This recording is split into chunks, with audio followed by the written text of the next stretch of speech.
আসসালামু আলাইকুম ভিউয়ার্স, আশা করি আপনারা সবাই ভালো আছেন। শীতকাল মানেই গরম ভাতের সাথে নানা রকমের ভর্তা এবং গরম ডাল। তাই আজকে আমি চলে এলাম 3টা নতুন ভর্তার রেসিপি নিয়ে। আলু ভর্তা, ধনেপাতা ভর্তা এবং শিমের ভর্তা। তো চলুন দেরি না করে শুরু করে দিই। একটা প্যানে আমরা আধা কাপ পরিমাণে সরিষার তেল দিয়ে দিচ্ছি এবং তেলটা গরম হয়ে আসা পর্যন্ত ওয়েট করব। তেল হালকা গরম করে দিয়ে দিলাম 5-6টা শুকনো মরিচ।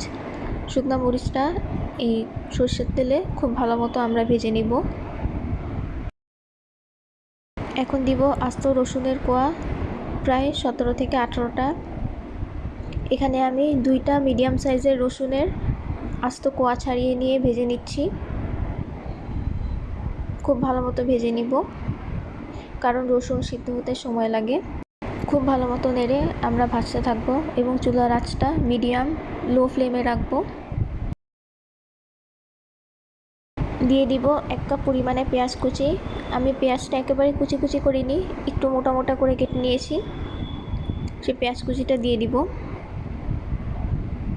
পেঁয়াজ কুচি দিয়ে খুব ভালো মতো এই পুরোটা ভাজবো। আমরা একটা ঢাকনা দিয়ে ঢেকে পেঁয়াজ রসুনটা নরম হওয়া পর্যন্ত ওয়েট করব। 2 থেকে 3 মিনিট পর ঢাকনাটা উঠিয়ে একটু নেড়ে চেড়ে দিব।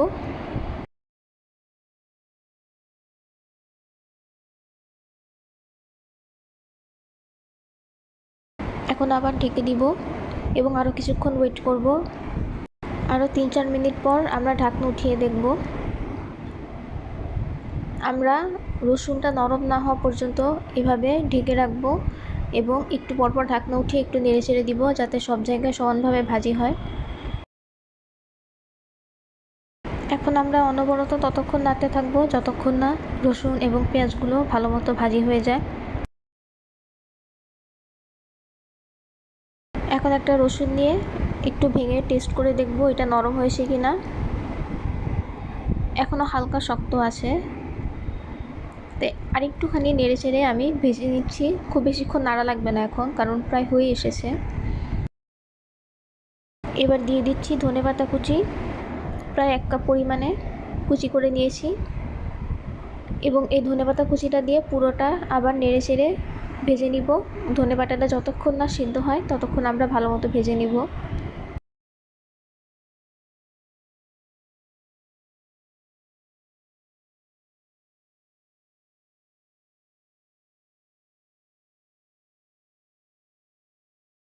লবণ দিয়ে দিব আধা চা চামচ পরিমাণে।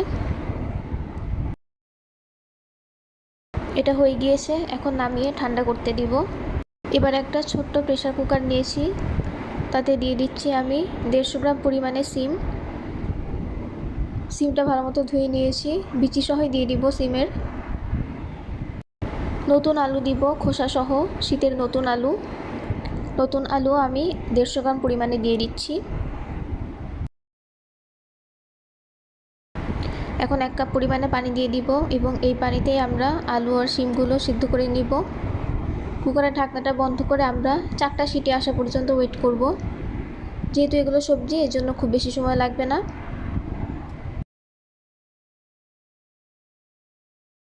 আমরা ঢেকে দিয়ে 4টা সিটি আসা পর্যন্ত ওয়েট করছি। এবার একটা গ্রাইন্ডারে আমরা যে ধনেপাতা ভেজে রেখেছিলাম সেগুলো গ্রাইন্ড করে নিব। একদম মিহি গ্রাইন্ড করব না, আধা আধা গ্রাইন্ড করব, আধা মিহি করে। যেটা আমরা নর্মালি হাত দিয়ে করি সেটাই আর কি গ্রাইন্ডারে করে নিচ্ছি, কারণ এখানে অনেকটা রসুন আর ধনেপাতা আছে, তাই হাতে করা সম্ভব না। দেখতেই পাচ্ছেন আমরা এরকম আধা মিহি করে গ্রাইন্ড করে নিয়েছি, একদম মিহি করিনি। আমাদের 4 সিটি হয়ে গিয়েছে। আমরা কুকারের ঢাকনা খুলে এগুলো নামিয়ে নিব। প্রথমে আলুগুলো আলাদা করব শিম থেকে, কারণ আলু আলাদা ভর্তা হবে এবং শিম আলাদা ভর্তা হবে। তো একটা চামচের সাহায্যে আমি আলুগুলো তুলে নিচ্ছি। আমি শিম আর আলুগুলো বের করে দিয়েছি, এখন এগুলো ভর্তা করে নিব। হাত দিয়ে ভর্তা করব। আমাদের আলু আর শিম ভর্তা করা হয়ে গিয়েছে। লবণ দিব আধা চা চামচ। এবার আমরা যে ধনেপাতা ভর্তাটা করেছিলাম সেটাই দিয়ে দিব। এতে ভর্তা সব উপকরণ দেওয়া ছিল, এটা সহই দিয়ে দিচ্ছি এবং সামান্য সরিষার তেল। সব কিছু দিয়ে শিমটা ভর্তা করে নিচ্ছি। আলুও ঠিক একইভাবে ভর্তা করে নিব, সামান্য লবণ, সে ধনেপাতা ভর্তা এবং সামান্য সরিষার তেল।